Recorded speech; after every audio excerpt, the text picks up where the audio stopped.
Hi everyone, Robert P. Murphy here. I'm an economist giving a lecture for the online Mises Academy. Today we're going to be talking about supply and demand, and we're going to be focusing on the chapter from my textbook, Lessons for the Young Economist.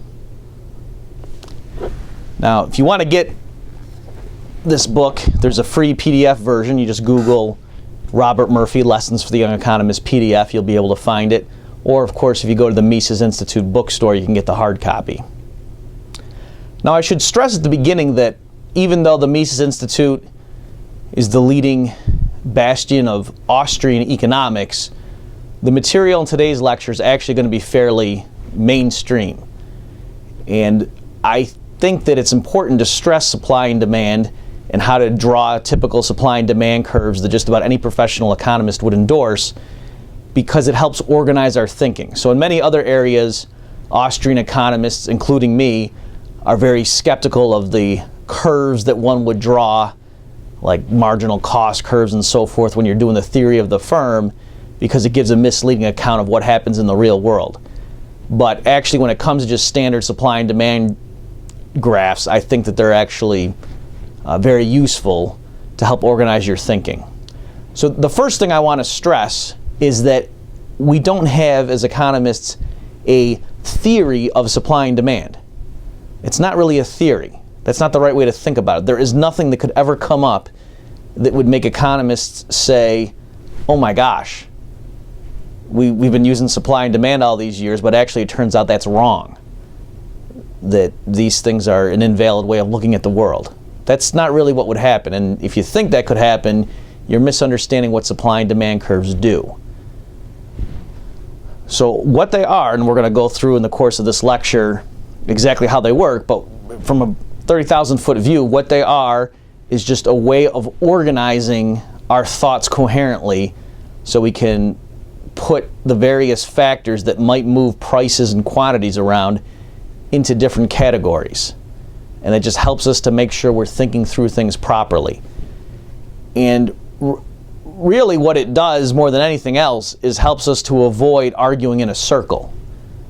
And so believe it or not, just within the last 2 weeks, I think I've used supply and demand 3 separate times that I can remember off the top of my head. That either one time I was actually giving a lecture and somebody in the crowd asked me something and it had to do with interest rates, and he was worried about, well, wait a minute, you said that if people save more, interest rates tend to go down, but then wouldn't that make people want to borrow more, so wouldn't that push the interest rate back up? And I had to just, I was trying to argue with him in words and get him to see why that doesn't work, and then I finally had to go to the board and draw supply and demand curves to show him what I was trying to say and why his particular worry was unfounded. You might also see that same kind of confusion or circular argument a lot of times when people are talking about oil prices. For some reason, I've seen it a lot in that context, where someone will say something like, OPEC cut its production quota this quarter. They just made the announcement they're going to be reducing output by such and such barrels per day. So that means the supply is going to go down. So that means the price of oil will go up. But with the higher price of oil, that means people will demand less of it.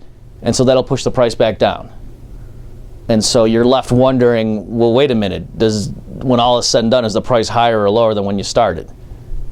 You see the problem there? So it looks like you never know where you end up. And it looks like a price hike turns into a price fall and vice versa. So that's the kind of thing at this introductory level that I want to make sure that the student learns how to avoid. That I want the student to be able to think through and understand the impact of some external change on prices and quantities. And for that type of exercise, like to be able to say, suppose OPEC all of a sudden surprises everyone by announcing it's going to produce less oil per day, what's going to happen? Just to be able to think logically through the sequence of events and end up with a coherent answer, that's the kind of thing that introductory supply and demand curves are great for. Or for the first issue I brought up, where the gentleman was concerned that, well, wait a minute, if people end up saving more, that might initially push down interest rates, but then won't people borrow more because it's cheaper to borrow, and won't that push up interest rates? And it seems like we can never get interest rates to move one way or the other, that there would be this automatic reverse process that would kick in.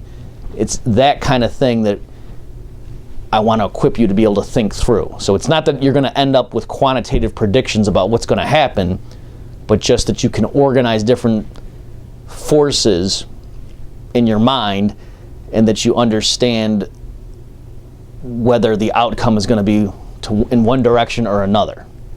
That's the modest goal that we have, but it's a very important one. And that's fundamentally what thinking through supply and demand will help you do.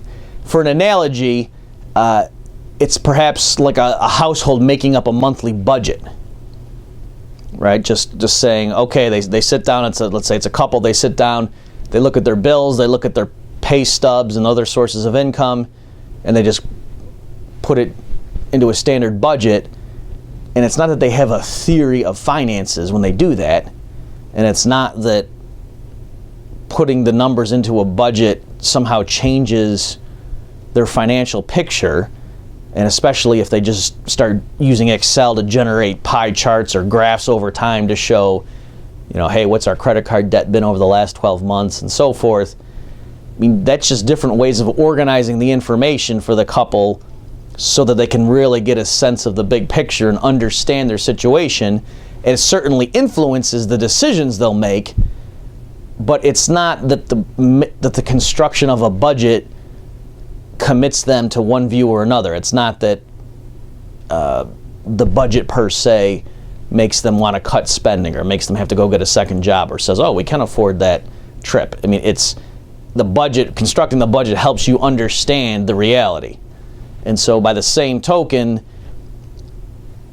using supply and demand curves in and of itself does not commit you to becoming a free market economist. You could be a Marxist and use supply and demand curves, or you could be a Keynesian and use supply and demand curves. It's what you do with them that ultimately determines what your policy prescriptions would be or how you interpret them. So the last point on that is sometimes it's true, you will hear people say something like let's say there's a snowstorm and then the price of canned goods and tuna fish and things like that goes up at the store, and batteries and flashlights and bottled water, everything gets really expensive, and some people are outraged, and other people you can imagine who have taken an introductory course in economics might scoff at these ignorant rubes and say, oh, come on, that's just supply and demand. And that is true in the sense that using supply and demand, it's obvious to us why you would expect prices to rise in a free market when there's a snowstorm and then people are concerned about the availability of getting their hands on those goods if the roads are closed and they're snowed in. But strictly speaking, just supply and demand curves per se doesn't mean that this is a good outcome or that we shouldn't worry or that the government has no role in doing something about this outcome. So as we go through this course and go through my book, Lessons for the Young Economist, we are going to come up with some conclusions, and we're going to walk through some things to understand what would be the likely consequences if the government were to pass a law saying it's illegal for merchants to raise prices on batteries and bottled water and so on. And we're going to use supply and demand curves in those explanations for me to try to illustrate to you what the consequences would be. But my point is, the curves themselves are just the concepts of supply and demand. It's just a neutral framework that helps us organize our thoughts.